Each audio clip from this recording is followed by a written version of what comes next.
Well, well, well. It's already been a month. The Season 5.5 patch notes are posted. And if you saw my community post yesterday, oh, baby, it's a good one. Let's get started, shall we? First off, we got Emma Frost. Team Up Anchor gone. Increase base health from 550 to 600. Interestingly, remove the Team Up Anchor 100 bonus health, so they're removing 100, adding 50. That's actually a nerf. Interesting. I think that's probably a good change. Emma Frost is still really strong. Moving on, Penny Parker. Reduced base health from 750 to 700. Another tank nerf. After all the buffs that tanks got last season, I suppose this is in order. Penny's still going to be really strong, though, I think. The Thing. Increased Stone Haymaker bonus damage from 8% of max health to 10% of max health. Increase the duration of the lingering anti-mobility field, that's the Earthbound, after Yancey's recharge from 3 seconds to 5 seconds. 5-second Earthbound is pretty good. And an extra 2% max health, that's cool too. The Thing is going to be better at anti-dive than he ever has been. Thor gets an interesting change. During Storm Surge, instead of being unable to change direction of movement, he can now freely adjust it while dashing and move in any direction, just like you can in Zombies. I'm sure that'll be fun for Thor players. I don't know how much it's really going to impact gameplay, but I don't know. Maybe Thor is back. I don't play Thor, so I have absolutely no idea. Anyways, on to Duelists. We got Blade, increase Ancestral Sword, single hit damage from 24 to 26, and Whirlwind slash damage from 15 to 16. More sword damage on Blade, that's a good thing. Reduce Bloodline Awakening, reduced healing from 35 to 25%, so he can stay up a little longer while he's in lifesteal form. That's probably good too. Blade needed a little more sustainability, I think. Are these changes going to make anyone actually play Blade? Probably not, but we'll see.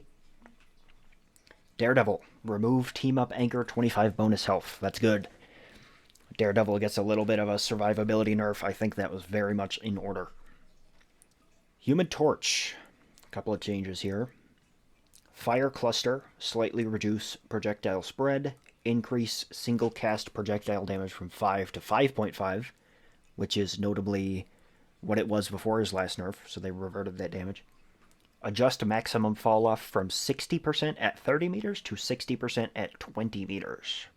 So I think he has more fall off, which means less damage at range, if I'm interpreting that right. Which is fine, I guess. Encourages Human Torch to get a little closer to targets, which I think is a more interesting playstyle. Then we've got Blazing Blast. Reduce single charge speed from 3 to 2.5 seconds, so you can throw those fireballs out a little faster.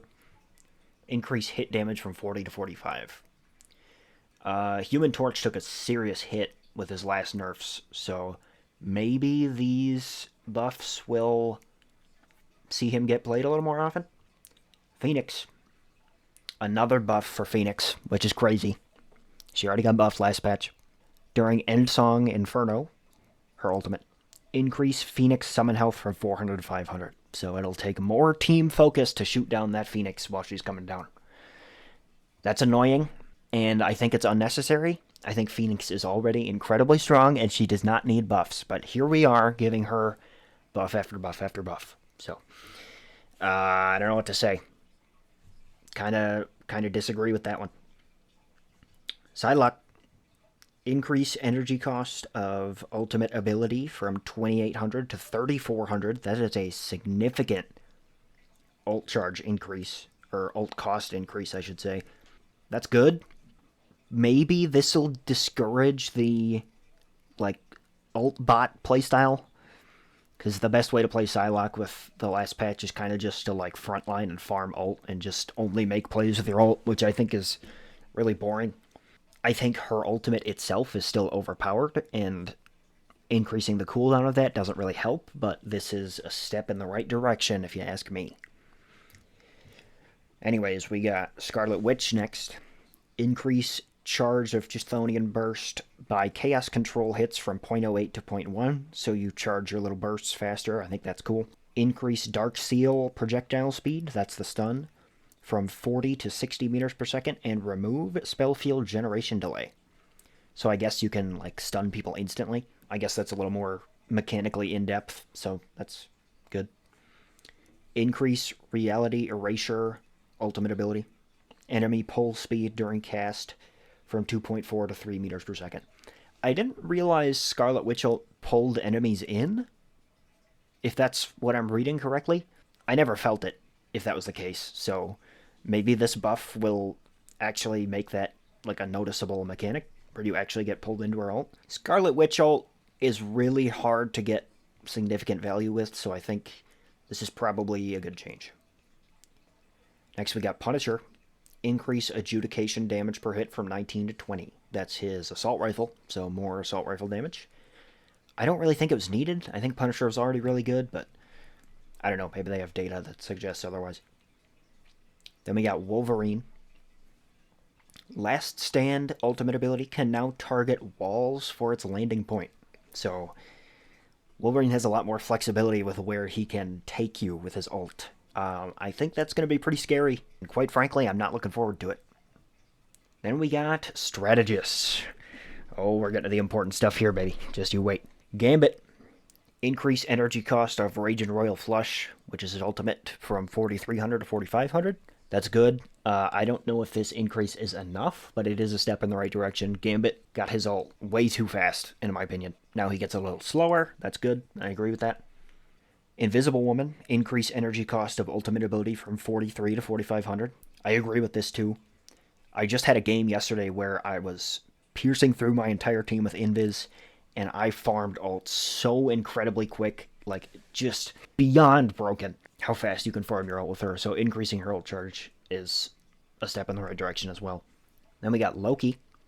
Increase damage and healing ratio of doppelgangers from 80 to 90%. So that really big nerf that he got a couple patches back where they reduced the ratio of what his clones can do, they're improving his clones' damage, which is going to help him out a lot, I think. Then we got Luna Snow. Oh boy, Luna Snow. Reduce absolute zero startup time and increase projectile speed from 60 to 80 meters per second. So it's going to be a lot easier to hit that snowball now, and it's going to come out a lot faster. I disagree with this. The Luna Snow snowball was already a reasonable skill check, and now it's just like easier to hit and you can react faster with it. I don't like it. I think Luna Snow is good enough. But to top it all off, we've got new ability. Luna can apply number 1 idol to herself, a separate thing from the Snowflake. When number 1 idol is active, 10% of healing to allies is converted into healing for Luna herself, and she gains a 10% healing boost and 10% damage boost. So she gets to buff herself with her own Snowflake, which gives her healing boost and damage boost. I'm hoping this is on a cooldown. Like, if this is like the normal Snowflake where you can just put it on and keep it on forever, that's going to be so fucking busted. So I really hope this is a cooldown ability. Either way, I don't think she needed it at all. I think Luna Snow was still one of the best strategists in the game. Her pick rate only went down because they giga-buffed Invis last patch, and because Gambit is so prevalent in the meta right now. I don't think Luna Snow buffs were needed. I think, if anything, they should have nerfed Invis and Gambit more. But what can I do about it? Luna's going to be good next patch. She really is never beating the allegations. I mean, they even know. Like, they know Luna is too good, and they still keep buffing her. Like, come on, man. Ugh.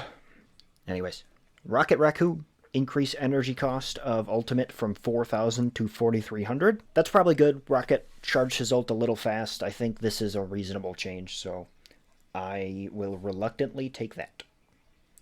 Then we got the big one. Ultron, baby! We're so back. We're so back. Imperative Patch, his drone, can now deploy up to 2 drones, allowing support for 2 allies at once. I'm assuming the radius will stay around, so you can have 2 healing radiuses in separate points of your team. That is going to be huge. His healing numbers are going to be so much better, especially if your team is overlapping with each other and you put those drones next to each other. The healing per second for teammates is going to be really acceptable now, where it was like kind of shit before. Now it's actually going to be decent. Oh, I'm looking forward to this. Then we got Imperative Firewall, his bonus health ability. Now requires a target with Imperative Patch to use, so you have to have your drone down to use that ability, which I don't think is going to change too much. You should always have your drone on somebody anyways. But after use, Ultron gains 65 bonus health, which is a lot. The target and nearby allies get 50 bonus health, plus the selected ally gains 20% movement speed and 10% damage boost. Ultron finally has meaningful utility. Meaningful amount of bonus health for both himself and enemies, and actual damage boost and movement speed utility for teammates that he can choose. He can choose 2 teammates at a time to give damage boost to. Like, that's perfect. I love that. I couldn't ask for more. Then, increase energy cost of Rage of Ultron ultimate ability from 3,700 to 4,000. You know, deep down in my heart, I am a little salty about this, but I will accept it because Ultron's healing is going to be so much better now with 2 drones that the increased ult cost, I think, probably isn't going to feel that much different. I think the increase to ult cost is probably warranted. Oh, baby. Ultron mains are eating good this season. I'm going to have a lot of fun with this. Ooh, hoo, hoo, hoo. Yeah, baby. Thank you, Zeong. Overall, Season 5.5 patch notes looking really good. I am happy. And not just because of the Ultron buffs, mainly because of the Ultron buffs, but there were also some really interesting changes for other characters in there, and I think they're taking a lot of characters in the right direction. Oh, yeah, I'm feeling good about this one. Thank you guys for watching. Have a good one.